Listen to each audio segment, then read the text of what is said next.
December 22, 1947, Krakow, Poland. The former staff of Auschwitz, the deadliest German Nazi concentration camp, hears their sentences read. After a month of gruesome testimonies, it is revealed that many SS officers were involved in the acts of inhumane torture and the mass murder of prisoners, often for pleasure, and that their cruelty went far beyond what their superiors ordered them to do. One such officer is Ludwig Plagge. Ludwig Plagge was born on the 13th of January 1910 in Landesbergen, then part of the German Empire. He was a farmer by profession, and as with millions of Germans in the 1930s, he believed that Hitler and his Nazi party would create a strong Germany, fix the economy, and put people back to work. Thus, in December 1931, he joined the Nazi Party, and in 1934, he joined the SS. His criminal career in concentration camps started in Esterwagen, located near the German-Dutch border. Most of the inmates in Esterwagen were political prisoners, many of them communists. The most famous was Karl von Ossietzky, a German journalist and political activist who was sent to Esterwagen in 1933. For his work in exposing the clandestine German rearmament, he won the Nobel Peace Prize in 1935. But after years of starvation, mistreatment, and torture in various Nazi concentration camps, Ossietzky died 3 years later in 1938 in Berlin. The Second World War started on the 1st of September 1939 with the invasion of Poland. In November the same year, Ludwig Plagge was sent to the Sachsenhausen concentration camp, which was located north of Berlin. The camp held Jews, homosexuals, Jehovah's Witnesses, Roma and Sinti people, and later Soviet civilians. One of the camp's most prominent prisoners was Kurt Schunig, who had served as the Chancellor of Austria from July 1934 until the 11th of March 1938, when his efforts to keep Austria independent from Nazi Germany had failed, and he resigned. On the following day, when the German troops entered Austria and were greeted by cheering Austrians with Nazi salutes and flags, Schunig was placed under house arrest. The annexation of the federal state of Austria into the German Reich became known as the Anschluss. Kurt Schunig was liberated only in 1945, after having spent the whole of the Second World War in Sachsenhausen and Dachau concentration camps. In the end of June 1940, Ludwig Plagge left Sachsenhausen and belonged to the 1st SS men who were sent to the newly established Auschwitz concentration camp, located in Nazi-occupied Poland. Plagge arrived here in July 1940 and became known as one of the most sadistic and cruel guards. One prisoner who survived the Holocaust remembered how in July 1940, he had come to Auschwitz in a car transporting over 60 inmates. Each of the prisoners was then placed on a vaulting horse and greeted with 25 beatings with sticks. While the prisoners were beaten, they had to count out the blows in German, and if they made a mistake, the counting and beating began again. After this procedure had finished, every inmate had to stand up and say thank you in German. To make the prisoners suffer even more, the bullwhips used for the beating had been soaked in water. Plagge took part in this flogging with a smile on his face, and his blows were especially strong and painful. At Auschwitz, Ludwig Plagge became infamous for submitting prisoners to punitive physical exercises, which he called sport. Plagge would make the prisoners perform these exercises for hours while carrying his pipe between his teeth, which earned him the nickname, the Little Pipe.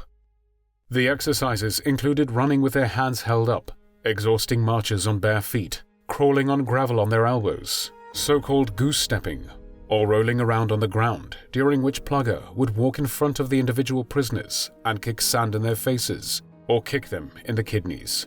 The inmates had to perform these exercises without any regard for their age or health.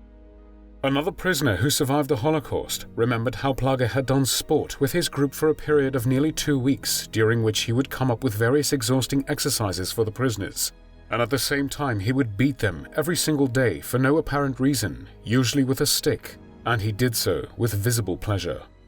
Plagge would particularly beat weak inmates who could not stand the pace of this sport. As a result of the exhausting exercises, hunger, the heat at the time, and the beatings, a few prisoners passed out on the ground.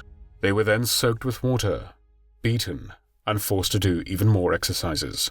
When one elderly inmate ended up being beaten unconscious, Plagge ordered him to be thrown into a latrine, where he died the next day. The sport area where the prisoners were held for over 2 weeks had only one latrine located outside, where inmates were not allowed to go at night, or else they would be shot.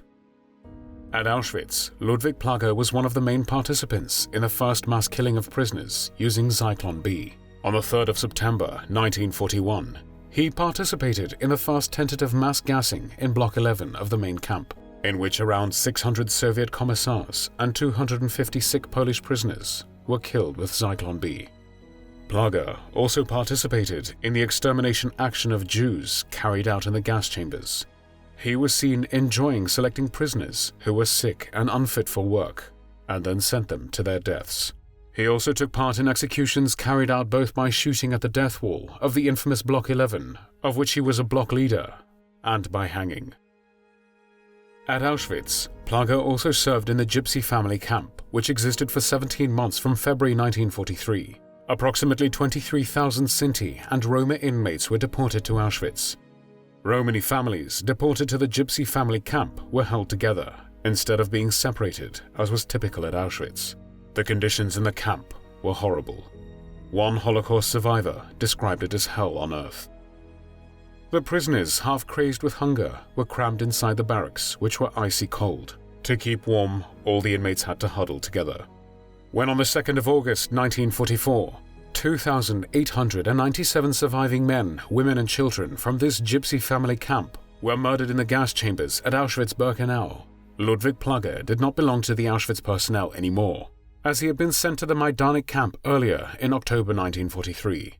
Majdanek's perimeter incorporated a highly electrified double barbed wire fence and 19 watchtowers, where guards stood watch to ensure no one escaped. A larger crematorium was added in September 1943. Up to 45,000 prisoners could be housed at Majdanek at any given time.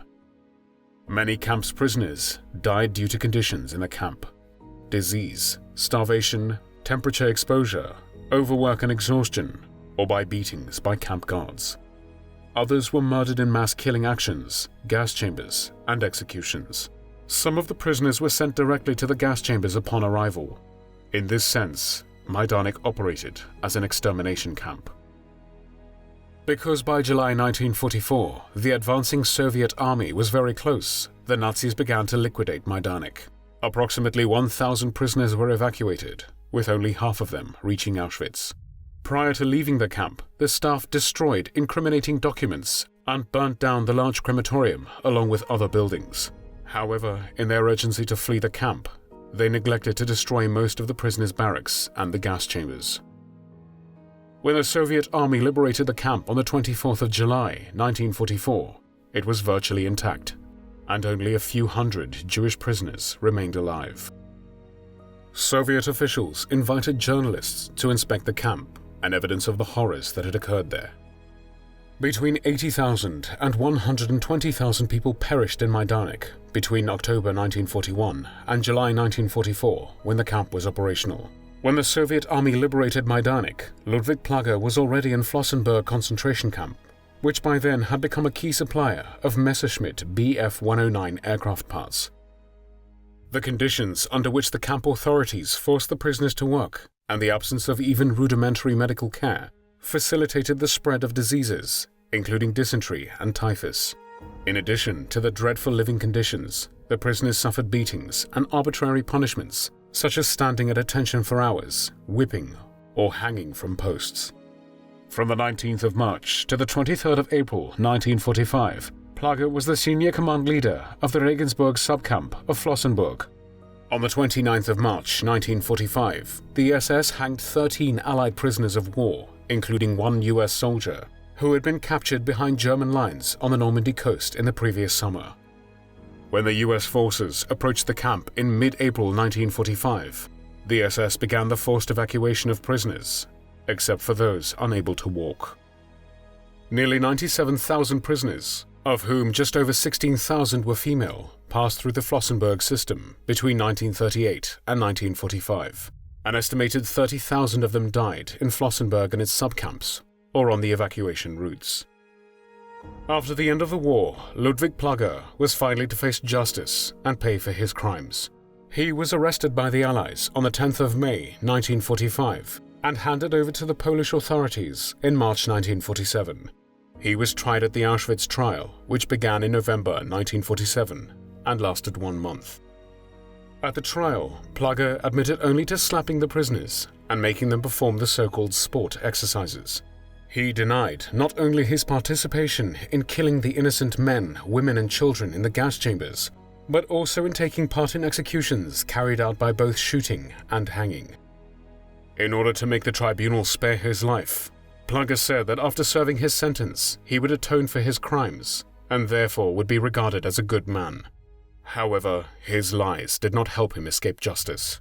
On the 22nd of December 1947, the Polish Supreme National Tribunal in Krakow sentenced Plugger to death by hanging. He was 38 years old when he was executed on the 24th of January 1948. There were no tears shed for Ludwig Plugger. Thanks for watching the World History Channel, and don't miss our next videos. Click the subscribe button now for more interesting clips.